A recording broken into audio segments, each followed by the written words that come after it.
Charles Andrew, Andy Williams, born February 8, 1986 in Frederick, Maryland, is a convicted American murderer. At age 15, he was the perpetrator of the 2001 shooting at Santana High School, in which 2 students were killed and 13 others wounded. Williams is currently serving 50 years to life in prison. Early life Williams was born to Charles Jeffrey and Linda Williams. He was about 2 weeks premature and delivered by C-section. He has one older brother named Michael. Linda worked for the U.S. Army and was assigned to the Middle East in June 1989. Williams lived with his mother for the first 8 months of his life but seldom saw her after that. In 1990, the couple divorced. Williams went to live with his father, and his brother went to live with their mother. Williams grew up in Maryland, moving twice within the state. In 1999, Williams's father wanted a change of scenery and moved himself and Andrew to 29 Palms, California.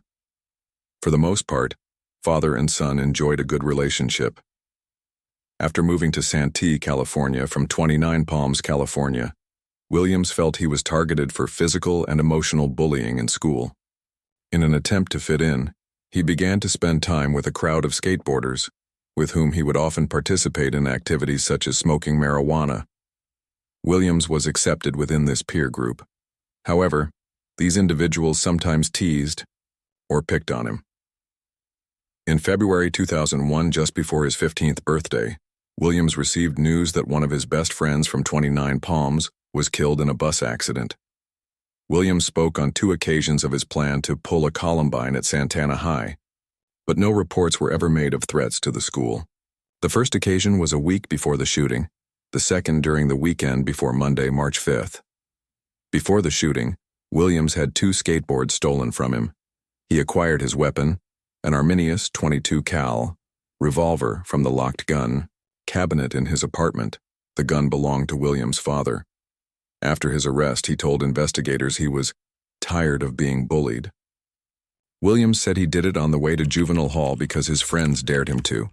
The crime on Monday, March 5, 2001 at 9:20 a.m., 15-year-old Williams began firing a .22 caliber revolver in a boys' bathroom at Santana High School, killing 2 students. He then left the bathroom, firing the revolver indiscriminately at other students. According to one witness, Williams repeatedly walked out of the bathroom, fired shots, then went back into the bathroom. The scene soon turned chaotic as students and teachers ducked or scrambled to safety. Williams reloaded his revolver at least once. A student teacher and campus security supervisor, Peter Ruiz, walked into the bathroom to try to stop Williams, but Williams aimed the revolver at them and forced them out. As the student and supervisor walked out, Williams fired and hit Ruiz in the back. 2 off-duty police officers who were visiting the school were alerted to the shooting. However, they were at different ends of the school. One of them approached the bathroom and called for backup. Police officers quickly arrived and charged the bathroom. They discovered Williams kneeling on the floor with the weapon in his hands. He told officers that he was by himself. Williams surrendered and was taken into custody.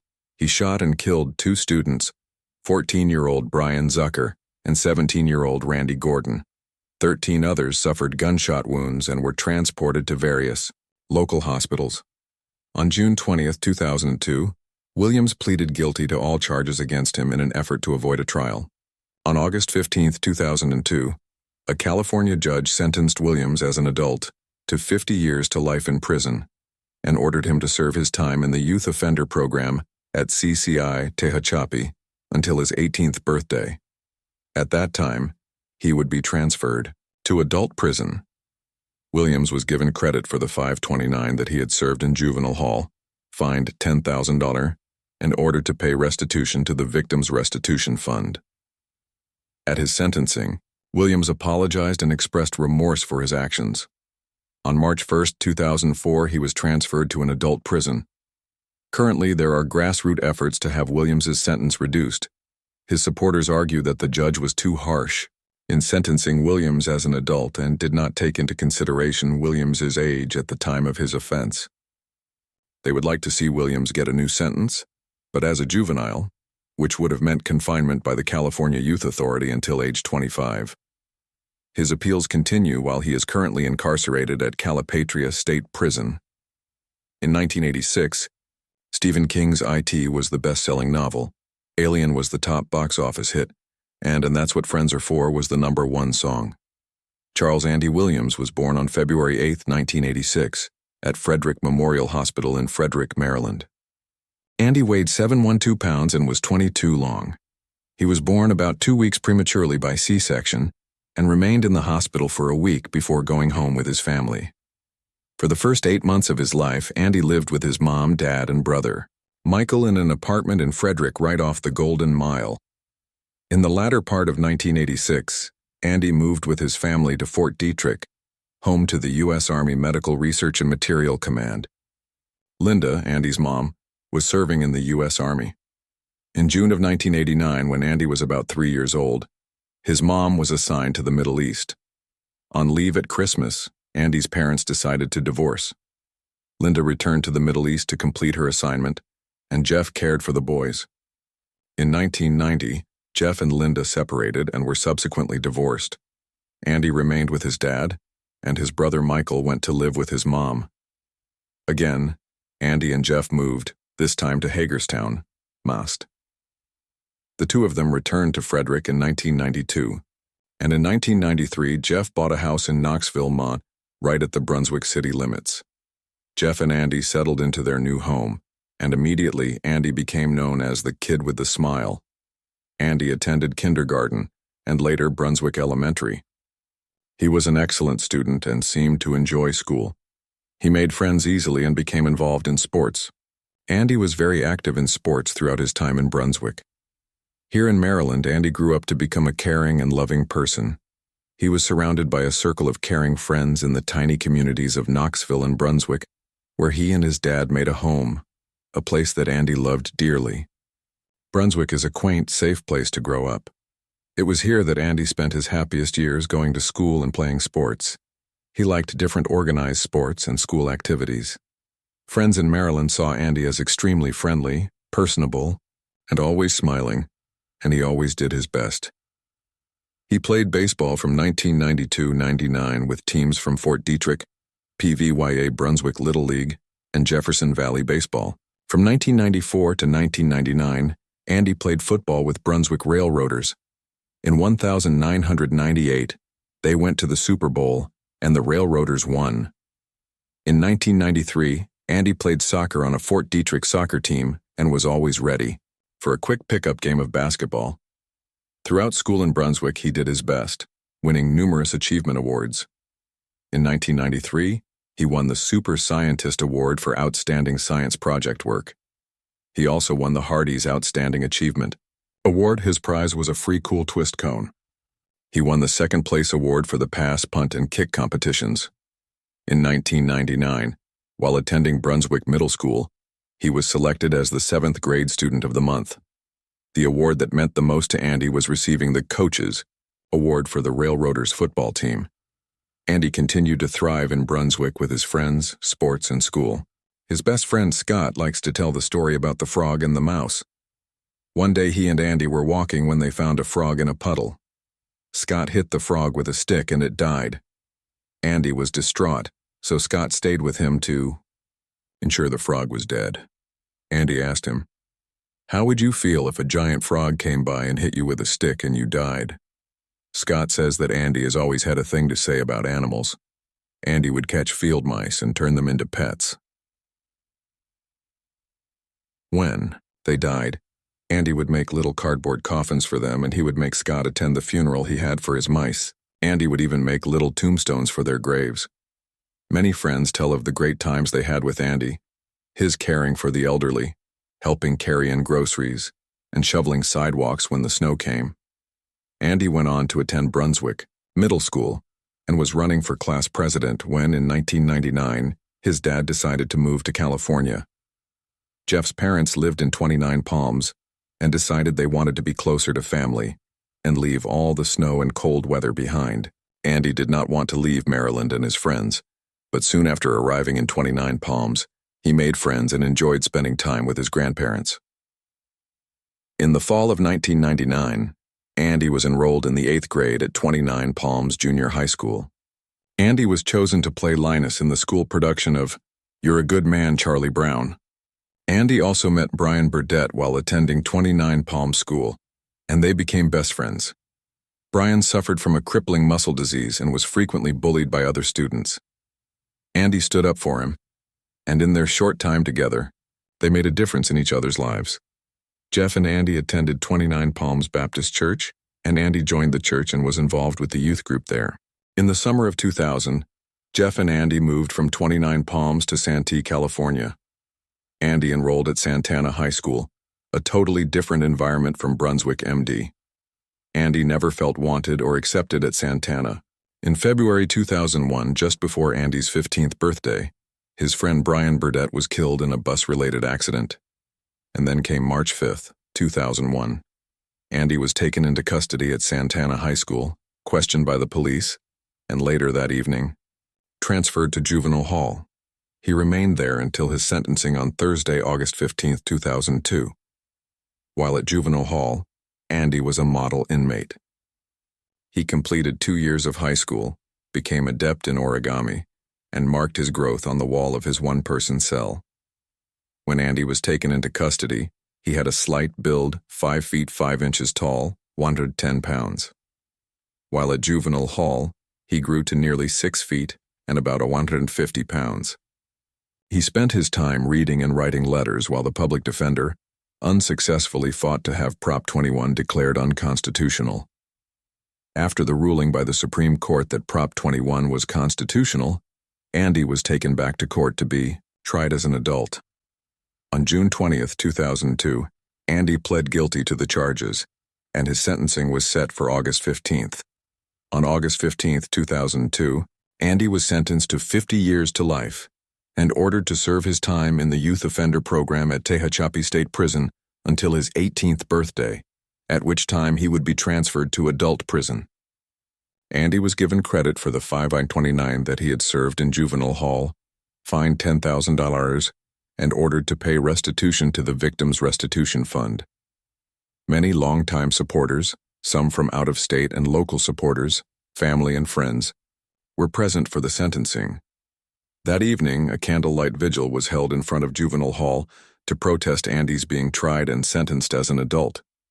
On Saturday, August 17th, Andy was interviewed by Diane Sawyer from Primetime, and according to a spokesperson for ABC, they received more letters and emails about that interview than they ever received about any show they had aired. On Monday, August 19th, Andy was transferred to Tehachapi, which is located about 90 miles north of Los Angeles. While at Tehachapi, Andy continued to be a model inmate and earned his high school diploma. At Tehachapi, Andy was placed with another inmate, Parker. They both did very well, and their friendship continues today. They write to each other whenever they can, and both look forward to being reunited someday. On March 1, 2004, Andy was transferred to adult prison, where he continues to be a model inmate. He is taking college courses and hopes to be free someday. During his incarceration, Andy has had the support of his family and friends. He looks forward to their letters and visits and calls them whenever he can. Sunday, March 11th, 2001, after Andy Williams, 15, was arrested for opening fire on his classmates in Santee, Calif. Last week, his mother, Linda Williams, wept before a TV crew and said, "He's lost. His future's gone." No grown-up in his life seems to have been looking out for that future before the shooting. Charles Andrew Williams had been a lost boy for some time, hopelessly adrift in a dysfunctional, anonymous suburban landscape, craving acceptance but often meeting rejection instead. His schoolmates bullied him. His mother rarely saw him. His father neglected him. Even his friends taunted him and may well have goaded him into his shooting rampage. A Williams associate told Time that more than 2 months before the attack, one of the boy's closest friends boasted that Williams had taken one of his father's guns and hidden it in bushes behind a park they frequented. The weekend before, when Williams began saying that he was going to pull a Columbine on Santana High, 2 of his friends called him a pussy and dared him to do it. Others were sufficiently concerned to pat down his clothing in search of a gun on Monday morning before he entered the school. But nobody said anything to the school authorities. At 9:20 a.m. on Monday, Williams took out a .22 revolver, secreted either in his trousers or in his yellow backpack, in the boys' bathroom of the school and started firing, first into the room and then into an adjacent courtyard. Many students initially thought it was fireworks and moved toward the popping sounds until they saw others falling wounded to the ground. San Diego County Sheriff's deputies, who responded rapidly to the first emergency calls, cornered Williams in the bathroom.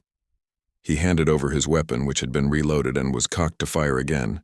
6 minutes of shooting and 30 rounds left Bryan Zuckor, 14, and Randy Gordon, 17, fatally wounded and 13 others hit. It was the worst school shooting in the U.S. since the Columbine massacre 2 years ago. As the town of Santee buried the 2 dead children last weekend, parents, teachers, and counselors were struggling to understand what had turned the baby-faced Williams into a stoned, smirking gunman who had changed their lives forever. Diaz said all 13 wounded victims were set to make full recoveries. But slowly, Santee started to learn things about itself that it didn't like to hear.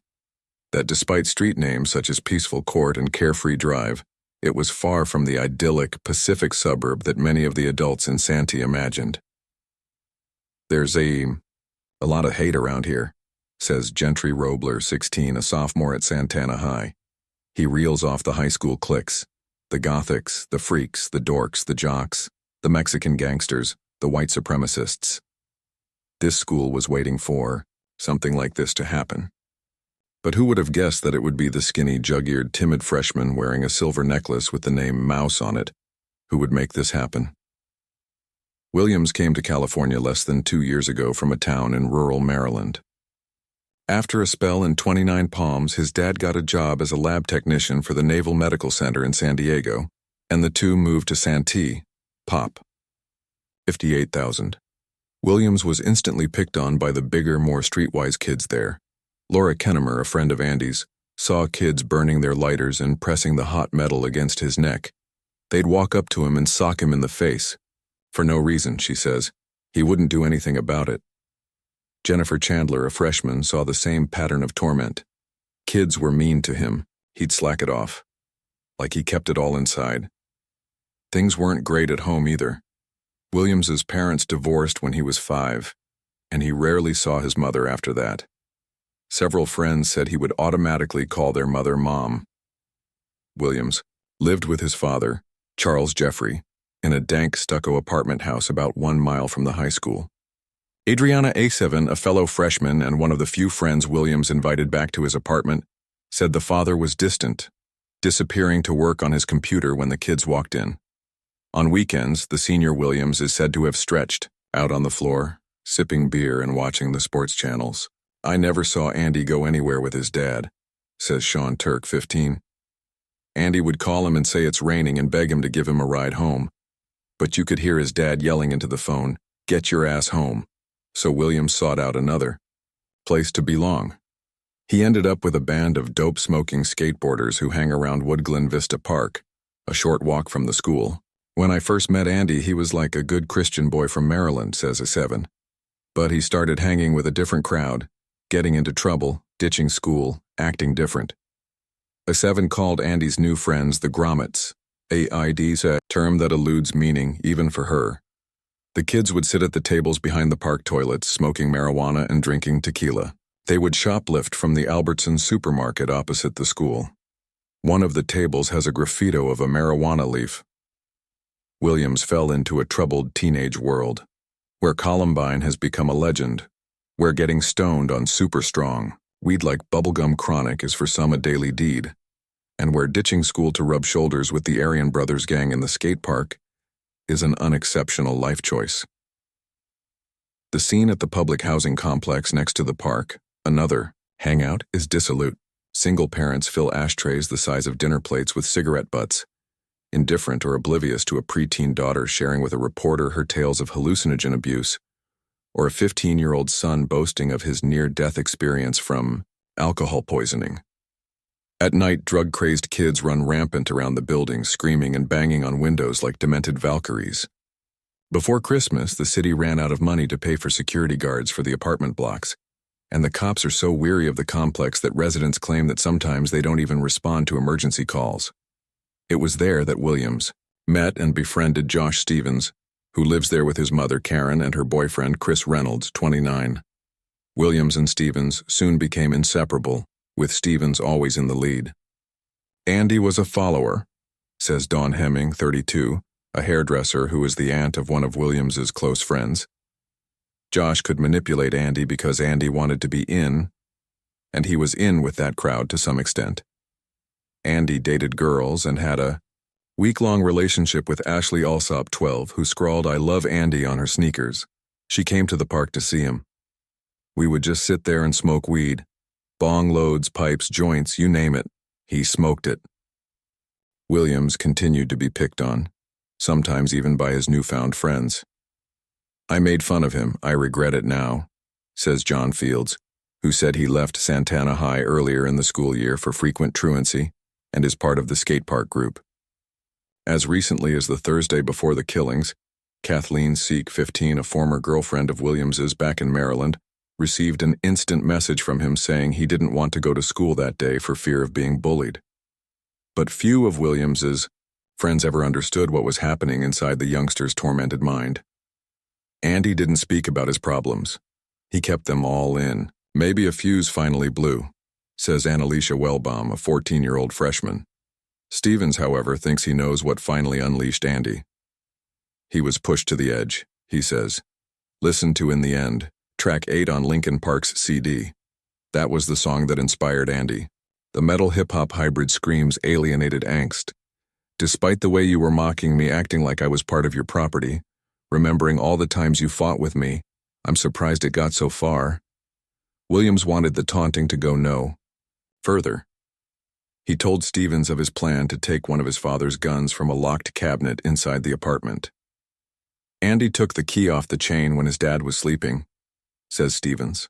It's unclear whether Williams's father noticed the theft of the gun, a rare German-made Arminius .22 cal, long-barrel revolver with an 8-shot capacity. But after the shooting, police retrieved 7 other firearms from the cabinet, which, they said, was locked correctly. For young Williams, talking about the plot to his friends was a big part of carrying it out. People at least took notice of him. 3 weeks ago, Hemming heard that Williams and Stevens were planning to shoot up the school. 2 days later, she says, "I confronted Josh. I said, 'What the hell are you and Andy planning?' I said, 'This is serious shit.' He said they were kidding. I said, 'You have to tell someone.' He said, 'I'm going to tell my mother's boyfriend Reynolds, and he is going to talk with Andy.'" Hemming, who called the police after the shooting to tell this story, says she now regrets leaving them in the hands of Chris Reynolds. "I thought, well, he's a role model. He's a male." Thinking back on it now, she realizes Chris was a buddy. Reynolds is not a popular figure among the adults at the apartment complex. In an environment where many teens desperately need a father figure, Reynolds instead plays the role of an older brother, horsing around with the credulous younger boys. He took Williams and Stevens paintball shooting.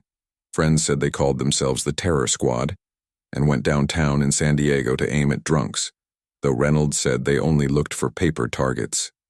Still, he concedes, "Sure, sometimes. I don't always give them the best advice." On the Saturday before the shootings, Williams, Stevens, and some other friends were hanging out at Stevens' apartment. Williams had been silent earlier in the evening as the boys sat around a small bonfire in another friend's driveway. He was in his little world, staring into space, says Stevens. Later, though, he opened up about his Columbine plan. Reynolds later caught wind of the conversation. "They were in the living room all Saturday night. I heard he was going to go to school and start shooting people. I had the smallest little details. I asked him if it was true, and he said no, he was joking around." Stevens and Williams also discussed stealing one of their parents' cars and driving down the border to find a new life in Mexico. Others started goading Williams. "They talked him into it," says Stevens. "2 people said, 'Oh yeah, just like, you're running away to Mexico. You're a pussy. You won't do it.' But they were trying to get him to." On Monday morning, Williams smoked a joint with friends at an apartment complex on Carefree Drive. Then he hung out with Sean Turk, John Fields, and Mike Wolf outside the Jack in the Box fast food restaurant across from the school. The only unusual thing was that Williams told them, "I got to leave when it is 9:06. Says Turk, "We usually never leave the Jack until 9:15. Annalicia Wellbaum saw Williams there on her way to class and said he was really calm, he wasn't shaking, he wasn't stuttering. Minutes later, she was walking across the school courtyard when she heard gunshots. I looked down the hallway and saw him, about 100 feet away, and he turned and looked me in the eye. Then he turned around and shot some others." Last week, police were saying little about their investigation into what Williams's friends and associates knew or did not know in advance about the shooting. They have questioned many who knew Williams, including Stevens and Reynolds. Reynolds says, "It's being reported I am the one to blame for this. I can blame myself. But other people knew way before I did." Kristen Anton, the chief deputy district attorney in charge of the case, said 2 days after the shooting, there were no plans to charge anyone else in the affair. But late last week, Reynolds and Stevens each hired criminal defense lawyers.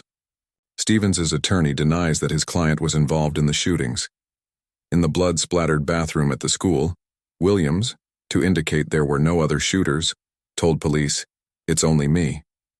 And so it was when he appeared for his first court hearing 2 days after the killings. None of his family members was present. His mother was avoiding the public eye. His father told lawyers he was too distraught and did not want to face the media. He also said his financial situation was very tight and that he could not pay for a lawyer to represent his son. So Andy was alone in court, puffy-faced and solemn, represented by a public defender saying nothing as the prosecutor read out charges that could result in 500 years of prison time. Teenager killed 2, wounded 13. Others at California. High School El Cajon, California, August 15, 2002 AP. The teen who killed 2 students and wounded 13 others at a high school last year was sentenced Thursday to 50 years to life in prison after he tearfully apologized for the shooting rampage. Charles Andy Williams didn't explain why he opened fire with his father's handgun at Santana High School in Santee on March 5, 2001, but said he felt horrible about what happened. "If I could go back to that day, I would never have gotten out of bed," the 16-year-old said, his voice breaking. Prosecutors had asked the judge to impose the maximum sentence of 425 years, saying Williams coolly planned the assault at the suburban San Diego school and shot classmates as they ran in terror. Deputy District Attorney Chris Anton said the harassment Williams said he suffered, such as having his skateboard stolen or being knocked in the chin, did not justify the shooting rampage. "The defendant is the bully. He took a gun to school and shot innocent kids," Anton said.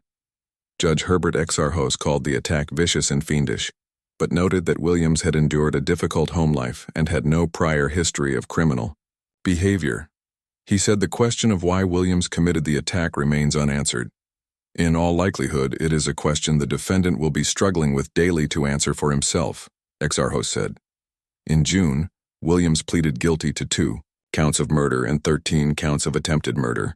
The assault at the 2,000-student campus killed Bryan Zuckor, 14, and Randy Gordon, 17, and wounded 11 other students, a teacher, and a campus monitor. Ray Serrato, a student who still has a bullet lodged in his back, said he has forgiven Williams, but continues to suffer emotionally. "I not only lost my best friend, Randy Gordon, I lost my innocence, my security," Serrato said. 50 years is not enough. The teen's father has said his son, then 15, was the victim of frequent bullying after moving to Santee from 29 Palms, a desert community east of Los Angeles. Previously, he lived in the small town of Brunswick, Maine. The judge had said, Williams would go to state prison but wouldn't be housed with adults until he turned 18. The attack, which came nearly 2 years after the 1999 massacre at Columbine High School in Colorado, was the first of 2 shootings in 2 weeks at schools in San Diego suburbs. On March 22, 2001, Jason Hoffman, a student with a history of mental illness, wounded 5 people at Granite Hills High School in El Cajon. He pleaded guilty to attempted murder and assault, then hanged himself in jail. He was 18.